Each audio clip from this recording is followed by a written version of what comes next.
بسم اللہ الرحمن الرحیم۔ السلام علیکم۔ اشما ڈائری چینل میں آپ سب کو خوش آمدید۔ نئے آنے والوں سے گزارش ہے کہ ہمارے چینل اشما ڈائری کو سبسکرائب کر لیجئے اور ساتھ ہی بیل آئیکن کو دبا دیجئے تاکہ نئی آنے والی ویڈیوز کا نوٹیفیکیشن آپ کو بر وقت ملتا رہے۔ شکریہ۔ حضرت خضر علیہ السلام کون تھے؟ حضرت خضر علیہ السلام کون ہیں؟ اللہ کے نبی، اللہ کے فرشتے یا اللہ کے ولی؟ اکثر لوگ کہتے ہیں کہ خضر علیہ السلام آج بھی زندہ ہیں اور وہ آبادی سے بہت دور پانی کی طرح رہتے ہیں۔ ان کا انتقال نہیں ہوا، نہ ہوگا جب تک قیامت نہیں آئے گی، اور کہا جاتا ہے کہ خضر علیہ السلام لوگوں کی مدد بھی کرتے ہیں۔ اگر دنیا کے کسی بھی سمندر میں کوئی پھنس جائے تو ان کو پکارے، خضر علیہ السلام مدد کو پہنچ جاتے ہیں۔ حضرت خضر علیہ السلام حضرت موسیٰ علیہ السلام کے زمانہ میں تھے۔ واقعہ کچھ یوں ہے کہ جب حضرت موسیٰ علیہ السلام کو نبوت ملی تو کچھ عرصہ بعد موسیٰ علیہ السلام اپنے لوگوں یعنی بنی اسرائیل والوں سے خطاب کرتے ہوئے کہا کہ اس وقت پوری زمین پر مجھ سے زیادہ علم والا کوئی نہیں ہے، اور یہ بات اللہ کو پسند نہیں آئی کیونکہ پیغمبر کی زبان سے ایسے الفاظ اچھے نہیں لگتے۔ جبکہ کچھ روایت میں ہے کہ بنی اسرائیل کے لوگوں میں سے کسی نے موسیٰ علیہ السلام سے پوچھا، اے موسیٰ، اس وقت زمین پر موجود سب انسانوں میں سے سب سے زیادہ علم کس کے پاس ہے؟ تو حضرت موسیٰ علیہ السلام نے جواب دیا، میرے پاس۔ اس موقع پر اللہ نے حضرت موسیٰ علیہ السلام کو وحی دی اور کہا، ایک ایسے علاقے میں جاؤ جہاں دو دریاؤں فارس اور روم کی میلاب ہو، وہاں میرا ایک بندہ ہے جو تم سے بھی زیادہ علم رکھتا ہے۔ حضرت موسیٰ علیہ السلام نے فرمایا، اے اللہ، میں تیرے اس علم والے بندے سے کس مقام پر ملوں گا؟ کوئی نشانی بتا دیں۔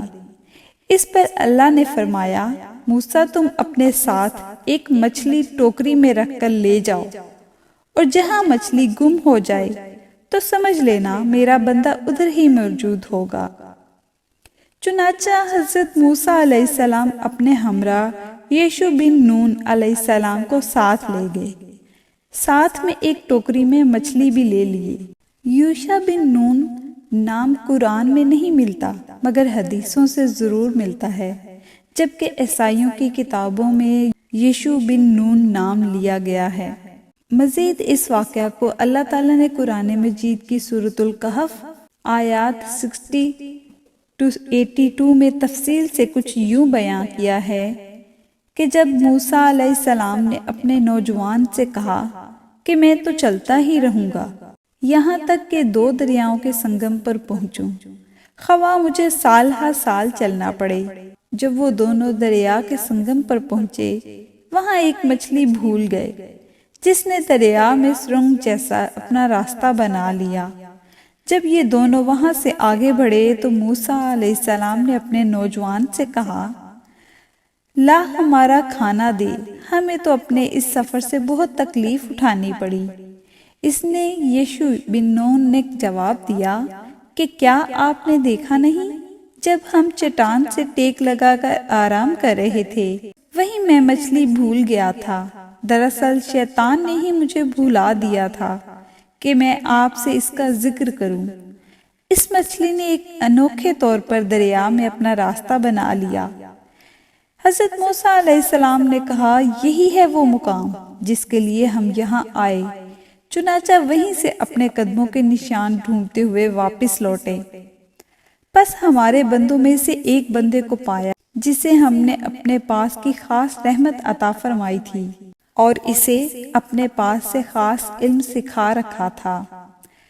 اس سے موسیٰ علیہ السلام نے کہا، کیا میں آپ کی تابعداری کروں؟ آپ مجھے وہ خاص علم سکھا دیں جو آپ کو سکھایا گیا ہے۔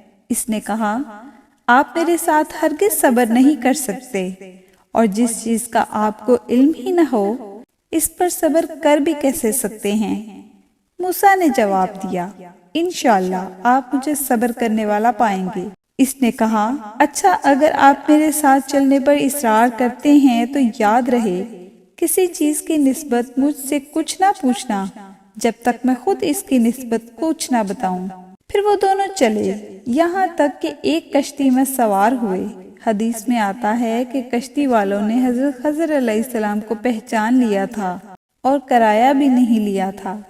حضرت خضر نے کشتی کے تختے توڑ دیے۔ موسیٰ نے کہا کیا آپ اس کو توڑ رہے ہیں تاکہ کشتی والوں کو ڈبو دیں؟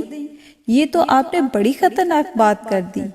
اس نے جواب دیا میں نے تو پہلے ہی تجھ سے کہہ دیا تھا کہ تو میرے ساتھ ہرگز صبر نہیں کر سکے گا۔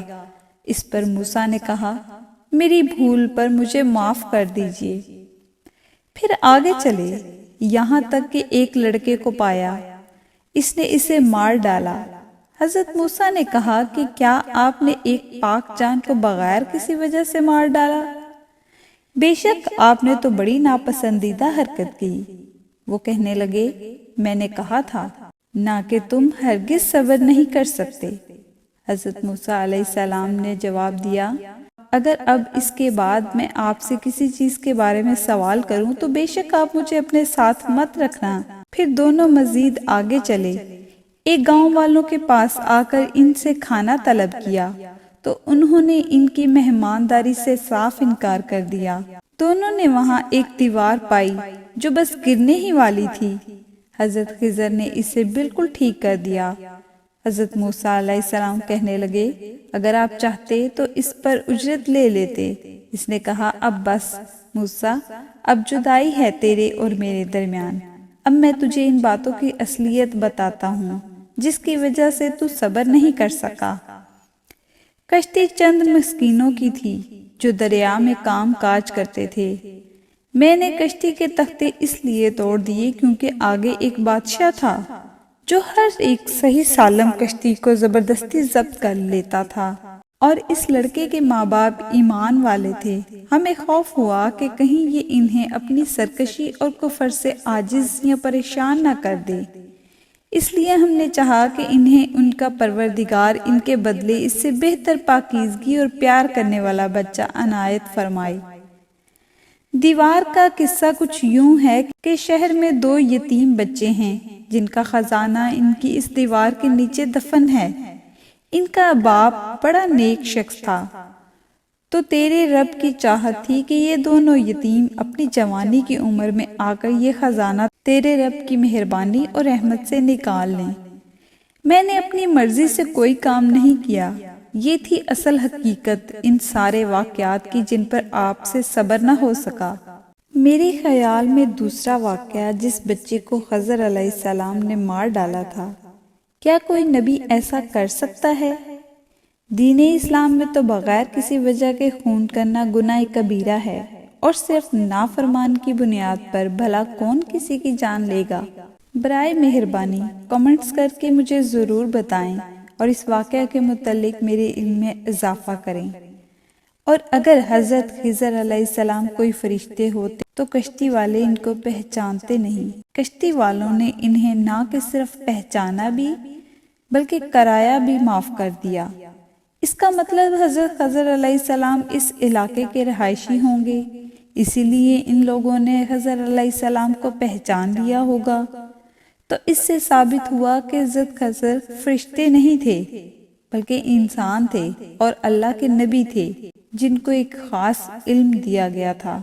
اب اگر انسان ہی تھے تو آج تک تو زندہ ہو نہیں سکتے، کیونکہ جو جاندار جو روح کو اللہ پیدا کرتا ہے اس کو ایک نہ ایک دن موت ضرور دیتا ہے، جیسا کہ اللہ تعالیٰ قرآن مجید میں فرماتا ہے ہر جاندار موت کا مزہ چکھنے والا ہے اور تم سب ہماری ہی طرف لوٹائے جاؤ گے۔